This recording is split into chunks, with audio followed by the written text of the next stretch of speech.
Buenas noches, mi nombre es Santiago Romero, soy residente rotante actualmente en Servicio de Gastroenterología de la Clínica Colombia y el tema que me corresponde revisar es pancreatitis. La idea de esta revisión es hacer una actualización respecto al tratamiento y mostrar los pilares de la evidencia respecto a algunos cambios que ha tenido el manejo de la pancreatitis en los últimos años. Entonces, pues básicamente vamos a ver unos States of the Art, British Medical Journal 2019 y American Journal of Gastroenterology también. Vamos a verlo del 2020 em, y las últimas guías del año pasado de la Sociedad Internacional de Pancreatología, de la Sociedad Americana Pancreática y de la Sociedad Americana de Gastroenterología. Esos, digamos, como los tres bibliografías más importantes que vamos a revisar. Vamos a revisar muchos artículos. Vamos a revisar el artículo de Lancet, el último, también, y pues diferente literatura que van a encontrar referenciada. Entonces, ¿cuáles son los puntos de aprendizaje de esta charla? Pues la idea es que al final de esta charla eh, hayamos descrito las generalidades clínicas de la pancreatitis. Hemos hablado de la evidencia respecto al uso de antibióticos, súper importante, la nutrición, los medicamentos y el manejo quirúrgico. Eh, y vamos a anunciar cuáles son los campos de investigación a futuro, que es digamos lo que hay eh, a largo plazo en investigación respecto a pancreatitis. Entonces empezamos hablando de la definición de la pancreatitis y pues del curso natural de la enfermedad. La pancreatitis es básicamente la inflamación del tejido pancreático con compromiso intersticial o un compromiso necrotizante dependiendo del curso. Y pues vemos que realmente hay dos espectros, digamos que hay dos manifestaciones o dos formas en las que puede suceder. Lo usual es que del 80 al 85% de los pacientes hagan únicamente una pancreatitis intersticial, como vemos acá. Esos pacientes pueden tener una falla orgánica transitoria leve, digamos de pronto una colección líquida aguda, pero la mortalidad va a ser menor al 2%. Y con el tiempo, si hay resolución de la colección líquida o pseudoquiste o de la complicación que haya, pues el paciente resuelve. El otro contexto que podemos tener es el paciente con una pancreatitis aguda, pero que haya un compromiso necrotizante y una respuesta inflamatoria sistémica muchísimo más elevada, es del 15 al 20%, y este paciente va a tener una respuesta orgánica un poco más elevada, puede tener una pancreatitis más severa, ¿sí?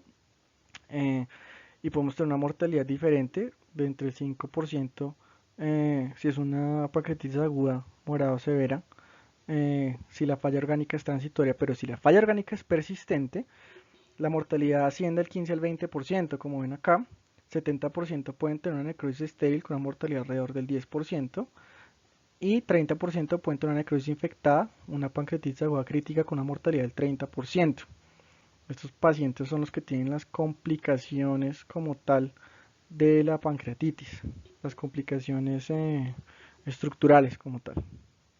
Entonces eso es el espectro, digamos que todo eso va ocurriendo desde que el paciente ingresa y tenemos que ir, digamos que dándonos cuenta de hacia dónde va este paciente, si es pancreatitis intersticial o si va hacia pancreatitis necrotizante en las primeras 48-72 horas para anticipar el curso e instaurar las medidas. Ustedes se fijan, el ingreso es supremamente importante porque nos va a determinar, tenemos que determinar este paciente a dónde va, ¿sí? Y con el tiempo instaurar las medidas de tratamiento correspondientes.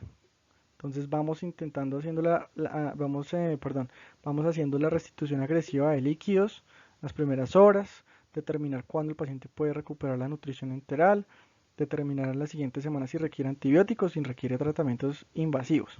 Entonces la idea de esta revisión es poder estructurar qué va en dónde y cómo vamos a hacer el manejo con respecto a una línea del tiempo. ¿Cuál es la epidemiología? Pues la epidemiología es una incidencia actual de 3 a 45 casos por 100.000 habitantes en Estados Unidos. Parece ser una proporción parecida a hombres y mujeres, pero hay factores precipitantes claves como los cálculos biliares y el alcoholismo. Y pues esas dos circunstancias no son iguales en hombres y mujeres normalmente. Hombres más propensos a causa alcohólica, mujeres más propensos a origen biliar. Otros factores, consumo de cigarrillo, consumo de fibra o vitamina D parecen ser factores protectores. Y los pacientes de raza negra tienen un riesgo elevado dos veces. También importante mencionar que el paciente que está controlando su hipercolesterolemia tiene una reducción de riesgo bastante significativa. Mm, Y pues las etiologías, perdón, las causas de la pancreatitis son muchas. Quiero mencionarles pues los cálculos biliares, alcohol, trauma, y miren también causas metabólicas como hipertrigliceridemia e hipercalcemia, inclusive causas genéticas, pancreatitis autoinmune que vamos a hacer una mención especial, y muy importante para mencionarles los medicamentos, mesalamina, furosemida, cetioprina, losartán, algunos, vamos a ver otros, pero digamos que hay muchísimas causas estructurales, químicas, metabólicas y circunstanciales para la pancreatitis. Entonces, ¿cómo vamos a organizar esto? Pues la etiología, en primer lugar, quiero mencionarles la pancreatitis de origen biliar, sigue siendo la más importante. La alcohólica está ya un poco más estipulado cuánto alcohol, más de 40 gramos al día, o tomar 4 o 5 veces al día por más de 5 años. También la combinación del alcohol con otras circunstancias potencia el riesgo. Hipertrigliceridemia, medicamentos que hemos mencionado, finalmente neoplasias. Y quiero hacer una mención sobre la idiopática. Porque la idiopática es importante, porque del 10 al 40% de los casos no vamos a encontrar nada, que en realidad puede ser microlitiasis, pero la Sociedad Americana de Gastroenterología recomienda hacer 2 ecografías para descartar la etiología biliar y estar seguros que, pues, que no es de ahí la causa, ¿no?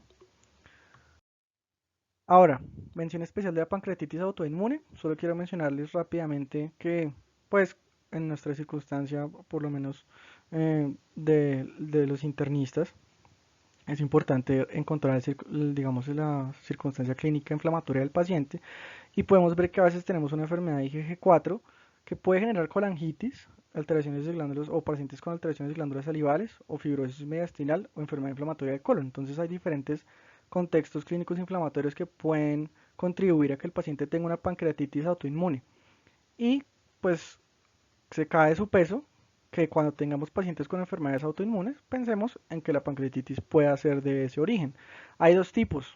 Tipo 1, que es el paciente que tiene propiamente la enfermedad IgG4 cuando cumple estos criterios que son los ISORT, que es uno más, o sea, la histología, la TAC, el nivel elevado de IgG4, compromiso de otros órganos y mejoría con corticoides. Cuando uno los cumple es tipo 2, ausencia de contexto de IgG4. Ahora, la patogénesis, eh, esto es tomado de un libro de pancreatología que pues no solamente pues es de biología como tal, pero quiero mencionarles que sea cual sea el origen de la pancreatitis, obstrucción ductal, lesión acinar como por alcohol, drogas, trauma, o defectos del transporte intracelular como la intoxicación con alcohol, todos generan, todos confluyen en generar lesión de la célula acinar. Y cada acino, cuando se bloquea, que ya vamos a ver, eleva las enzimas, las diferentes enzimas del páncreas, y tienen una repercusión diferente en el páncreas. Miren que hay inflamación y edema intersticial, ¿sí? Pero también hay proteólisis generada por las proteasas, ¿sí? También hay necrosis de la grasa pancreática por la lipasa y la fosfolipasa, y también hay hemorragia por la elastasa, porque degrada mucho más el tejido más vascularizado, y esas son, digamos, las circunstancias que confluyen en la pancreatitis. Cuando se bloquea el ducto acinar, el ducto apical genera acumulación de la tripsina, ¿sí? De los gránulos lisosomales, ¿sí? Y hay fusión, miren ustedes por favor acá, que hay fusión de todas esas vesículas. La fusión de las vesículas es acúmulo y liberación de esos gránulos en todo el citoplasma de las células, y pues hay una inflamación mucho más considerable. Entonces, eso para mencionarles respecto a la fisiopatología de la pancreatitis dependiendo de su etiología, ¿no? ¿Cómo se hace el diagnóstico? El diagnóstico se hace con la clasificación, o bueno, la clasificación, no, perdón, los criterios de Atlanta para la clasificación, perdón, para el diagnóstico, con la clínica, los resultados del laboratorio y con la imagen. Es con 2 de 3 de estos. La clínica básicamente es un dolor abdominal severo, puede estar en banda, puede irradiar hacia la escápula y a los lados, como un apretón de un cinturón en una banda, con náuseas, vómito, malestar general, intolerancia a la vía oral, hiporexia, astenia y dinamia también inclusive. Y el laboratorio, las enzimas pancreáticas amilasa y lipasa, parece tener un poco más de rendimiento la lipasa, teniendo en cuenta que se le ven 3 veces más del rango normal. Y finalmente la imagenología consistente con pancreatitis.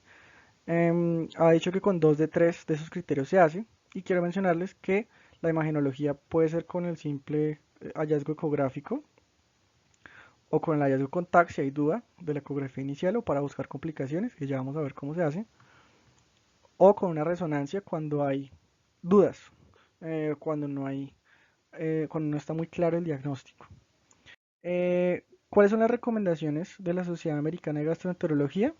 Pues hacer el diagnóstico como les acabo de decir, con una recomendación alta, con 2 de los 3 pilares, y el TAC para cuando tenemos baja certeza diagnóstica o queremos confirmar la severidad y buscar las complicaciones. ¿Qué vamos a mirar en el TAC? Digamos que el score de Baltasar o la clasificación de Baltasar siempre ha sido, digamos que el pilar para hablar de los hallazgos imagenológicos en el TAC, pero se puede aumentar el rendimiento con este índice de severidad ST, del modificado de Baltasar. Es un índice desarrollado por radiólogos que incorpora un score de necrosis en los hallazgos y con ello encuentra un índice de severidad que va de 0 a 10.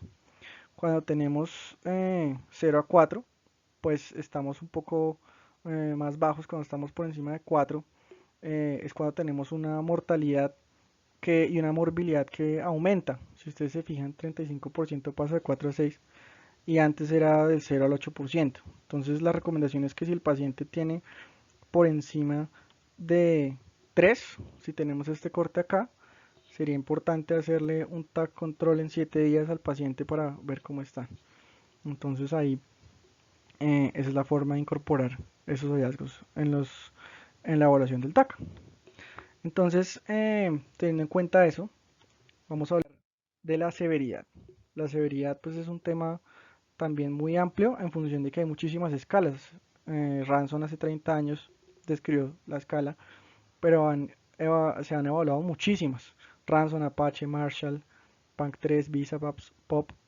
Pero lo que les quiero mencionar es que todas confluyen en un común denominador que lo recopila la clasificación de Atlanta del 2013, la última, que es digamos que muy sencillo porque es básicamente evaluar qué tanta repercusión tiene la pancreatitis en lo que, digamos, en la falla orgánica del paciente.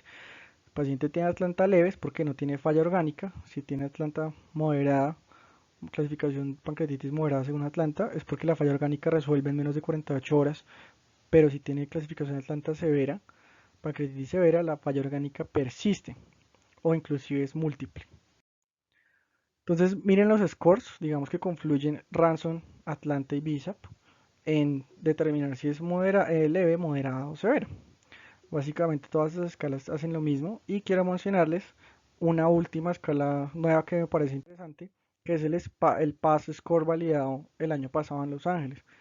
¿Qué tiene de interesante este score nuevo? Que permite valorar en tiempo real y permite correlacionar con complicaciones locales, sistémicas, duración de hospitalización y readmisión. Y es muy importante porque este score le da diferente peso a algunas variables. Eso es muy importante, o sea, no es un score de sumar puntajes y ya, sino que ellos básicamente ven el requerimiento al paciente de inclusive morfina, el dolor abdominal, la respuesta inflamatoria sistémica, intolerancia de dieta y el que más peso tiene, como lo pueden ver acá, falla orgánica. Entonces, falla orgánica tiene un peso muy importante, si ustedes se fijan acá en digamos, el diagrama. Y pues eso, digamos, es lo que diferencia el PAS Score. Entonces el PAS Score también estuvo validado con población muy variable, miren ustedes acá todas digamos, las circunstancias clínicas diferentes de los pacientes con pancreatitis por alcohol, biliar, pancreatitis anterior, diabetes, y pues etnicidad también diversa. Entonces, importante mencionárselos. El área bajo la curva de ROC es 0.70. Digamos que no es un rendimiento muy bueno, pero es un rendimiento similar a las otras escalas. Entonces la recomendación de la Sociedad Americana de Gastroenterología es que si tenemos en cuenta que el Apache predijo el desenlace en 88% de casos en estudios comparativos y el BISAP tiene un rendimiento comparable al del Apache, pues ellos mencionan que uno puede ser práctico, usar esos dos, el Apache y el BISAP. Uno puede usar también el Marshall porque está validado también, pero pues que no nos compliquemos respecto a cuál escala usar. No hay un gold estándar como pueden ver acá. No hay un gold estándar para score pronóstico de pancreatitis. Ahora el tratamiento, ya el tratamiento digamos es la parte que más nos interesa hacer una actualización. Quiero empezar por los líquidos, básicamente los fluidos. Digamos que no voy a ahondar mucho en la evidencia de los fluidos porque es muy claro que el tipo de fluido no parece afectar la mortalidad. La recomendación de la Asociación de Pancreatología es lactato de Ringer y medir la respuesta con valores extrapolables del gasto cardíaco de los pacientes, frecuencia cardíaca, gasto urinario, presión arterial media. ¿En qué consiste la reanimación? O bueno, perdón, en cuánto, 5 a 10 mililitros por kilo por hora, pues es un volumen muy alto. Ponerle 5 cc por kilo a una persona es bastante, pero solo hasta tener la normalización de los parámetros hemodinámicos y tengamos en cuenta siempre, pues, el estado hemodinámico y la capacidad de compensación que puede tener un paciente para recibir este volumen de líquido tan alto, ¿no? Entonces, esa es la recomendación como tal para tener las metas de resucitación solamente, no seguir siempre. Los antibióticos profilácticos, este es tal vez uno de los temas que más me interesa mostrar a la evidencia. Pues hay metaanálisis ya, hay muchos metaanálisis, les traje uno de los más recientes, que es referenciado en la actualización del British Medical Journal. Y pues resulta que este es un metaanálisis japonés de 6 estudios de ponerle antibiótico profiláctico a un paciente con pancreatitis necrotizante, ¿no? Aguda, por hecho de ser necrotizante. 6 estudios incluidos, como pueden ver acá, 6 estudios incluidos y multicéntricos, algunos multicéntricos, otros en un solo centro, con pacientes que se les puso algunos ciprofloxacina metronidazol, como un denominador en algunos, cefuroxime, y en pacientes con necrosis también se les puso imipenem, que también es uno de los antibióticos también más importantes para tener en cuenta en estos casos. Duración como un denominador más de 10 días de uso del antibiótico. Si ustedes se fijan en muerte, no parece haber realmente beneficio de ninguna conducta de poner el antibiótico a un paciente. Los intervalos de confianza son bastante amplios. No parece haber un número de pacientes que digan, bueno, se pudo demostrar que el uso de antibiótico mejoró a los pacientes, pues realmente no. Ni tampoco para requerimiento de intervención quirúrgica. El diamante finalmente cruza la unidad en este forest plot y pues digamos que no parece haber un beneficio por el antibiótico a estos pacientes. Entonces, para que lo tengamos en cuenta respecto a la última evidencia. ¿Qué nos dice la guía americana de gastroenterología? Que se recomienda si el paciente tiene pancreatitis aguda severa sobreinfectada, pero tenemos que tener en cuenta, y quiero resaltar esto porque es muy importante, que puede suceder que la respuesta inflamatoria sistémica del paciente, ¿sí?, sea difícil de distinguir porque el paciente tiene complicaciones propias de la pancreatitis y no necesariamente de una sobreinfección de la pancreatitis. Entonces tengamos en cuenta eso. Tenemos que estar muy seguros de que la respuesta inflamatoria sistémica es precisamente por una infección. También podemos ayudarnos de la procalcitonina, ¿sí?, o inclusive de una aspiración de la colección y cultivarlo. Y con eso también podemos justificar el inicio del antibiótico. Claro que pues no está en uso ya de manera rutinaria. Entonces estos pacientes tengamos en cuenta eso y podríamos cubrir, em, digamos, pacientes para manejo antifúngico solamente si es necesario, no de rutina nunca, em, y en pacientes con un riesgo de mortalidad mucho más alto, digamos que sería lo, lo mencionable respecto al uso de antibiótico terapia en estos casos. Descontaminación oral o probióticos, realmente no se ha encontrado nada. Hay estudios bastante grandes, un estudio pues que no lo traigo a colación porque no es positivo, de 102 pacientes para tomar colistina, fotericina o fluoxacina, no parece haber ningún tipo de mejoría de descontaminar a los pacientes oralmente por esos antibióticos antes. Em, y por lo tanto, la Asociación Internacional de Pancreatología no lo recomienda, ni tampoco el uso de probióticos. Nutrición, nutrición enteral temprana, este es un tema que también me interesa porque también ha cambiado un poco con el tiempo. Antes se tomaba un poco más de tiempo para reinstaurarles a los pacientes la vía oral, pero ya está muy claro que si el paciente tiene mejoría clínica, mejoría de respuesta inflamatoria sistémica, podría iniciarse la nutrición tempranamente. Em, y la pregunta sería si el paciente requiere nutrición parenteral o enteral, se beneficia más de una que de la otra. Pues parece ser que la nutrición enteral mantiene la fisiología de la mucosa gastrointestinal y reduce la translocación bacteriana. Este es un estudio de Cochrane del 2010 en el que ellos revisan cuáles son los diferentes desenlaces entre ponerse a, un paciente, a los pacientes con pancreatitis, nutrición enteral versus nutrición parenteral. Si ustedes se fijan acá, el desenlace de mortalidad es menor en los pacientes que tienen nutrición enteral versus los pacientes que tienen nutrición parenteral. Estancia hospitalaria, falla orgánica múltiple, intervención operativa, necesidad de intervención quirúrgica, perdón, infección sistémica o complicaciones locales infecciosas también. Entonces todos los pacientes parecen beneficiarse más de nutrición enteral. Entonces precisamente la recomendación, siendo eso así, es que le iniciemos a los pacientes la dieta temprana, cuando haya mejoría clínica, usualmente en las primeras 24 horas, dice acá, eh, dentro de las 24 horas subsecuentes, y pancreatitis, perdón, en casos de pancreatitis aguda con pacientes que no puedan eh, comer, iniciar nutrición enteral, o sea, ya sea por pronto sonda.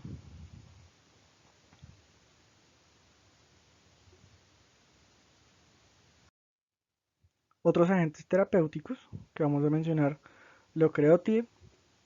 ¿Por qué? Porque inhibe la secreción de exocrina del páncreas, entonces disminuye la incidencia de falla orgánica, pero no disminuye necrosis o mortalidad. Vitamina C y acetilcisteína parecen tener tendencia a más disfunción orgánica, por lo tanto las recomendaciones en contra. Pentoxifilina, por hacer disminución, perdón, de factor de necrosis tumoral y leucotrienos. Em, Parece disminuir tiempo de estancia hospitalaria, pero con una P ahí en el borde, 0.05, entonces no es clara de evidencia. Lexipafant, antagonista factor activador de plaquetas y por lo tanto disminución de respuesta inflamatoria eh, y agregante. Mesilato de gabexato, inhibidor de enzimas proteasas de proteasas pancreáticas, no mejoran mortalidad, no mejoran marcadores de CIRS ni mejoran falla orgánica. Entonces, esos medicamentos pues no parecen estar muy avalados ni con mucha evidencia a su favor. Ahora vamos a hablar de las intervenciones tempranas. Pues nos describen en algunos casos de literatura hacerle al paciente lavado peritoneal cuando tiene pancreatitis severa y líquido libre intraperitoneal, pero no parece disminuir mortalidad, parece que ocasiona complicaciones cardiovasculares.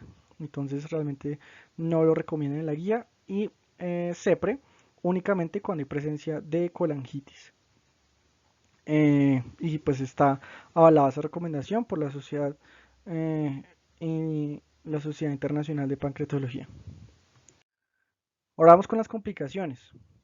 Las complicaciones son un tema también muy grande en función de qué intervenciones se le pueden hacer a los pacientes. Pero entonces quiero mostrarles el abordaje de las complicaciones.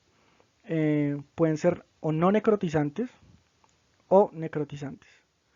Vamos primero con las no necrotizantes. Las no necrotizantes son, pues en primer lugar, el acúmulo de fluido pancreático. Eh, y básicamente nos referimos al acúmulo de fluido peripancreático en las primeras 4 semanas pues, del mismo edema de la pancreatitis, pero que no tiene un pseudoquiste. ¿Qué se ve cuando se hace el ATAC? Se ve una colección de fluido homogénea, confinada por los planos peripancreáticos. No hay pared encapsulando y no hay extensión intrapancreática. Entonces eso es muy importante tenerlo en cuenta. La otra complicación no necrotizante es el pseudoquiste. El pseudoquiste pancreático es la colección encapsulada que sí tiene una pared definida y usualmente requiere más de 4 semanas. ¿En qué consiste el hallazgo que se ve? Una lesión circunscrita, normalmente es redonda o es ovalada con densidad de fluido homogénea, muy importante eso. ¿Qué se hace a esos pacientes? Pues si es necesario, solo se hace la intervención si el paciente persiste con los síntomas o si el paciente no está mejorando, pero como tal no requerirá una intervención a menos que sea completamente necesario. Lo cual es diferente en las complicaciones necrotizantes. Las complicaciones necrotizantes son la colección aguda necrótica, ¿sí? Se ve en los casos de pancreatitis necrotizante aguda con una densidad de líquido heterogénea. Esa es la diferencia principal. Densidad de líquido heterogénea, pues precisamente por toda la liquefacción de los neutrófilos, por toda la respuesta inflamatoria sistémica que produce un daño de tejido, cambia las densidades de los tejidos, pero en este caso no hay pared. Y la otra complicación es precisamente la necrosis amurallada. Es una necrosis encapsulada de colección necrótica de tejido pancreático o peripancreático. También generalmente toma más de 4 semanas para instaurarse. Y el líquido, como hemos mencionado, pues por la necrosis es precisamente heterogéneo y tenemos una pared bien definida que puede tener localización intrapancreática o extrapancreática. Entonces ahí tenemos digamos, el caso del signo de Courvoisier-Terrier o el signo de Turner, en los que hay una equimosis en las goteras eh, y se ve un poco más el compromiso hemorrágico de la pancreatitis.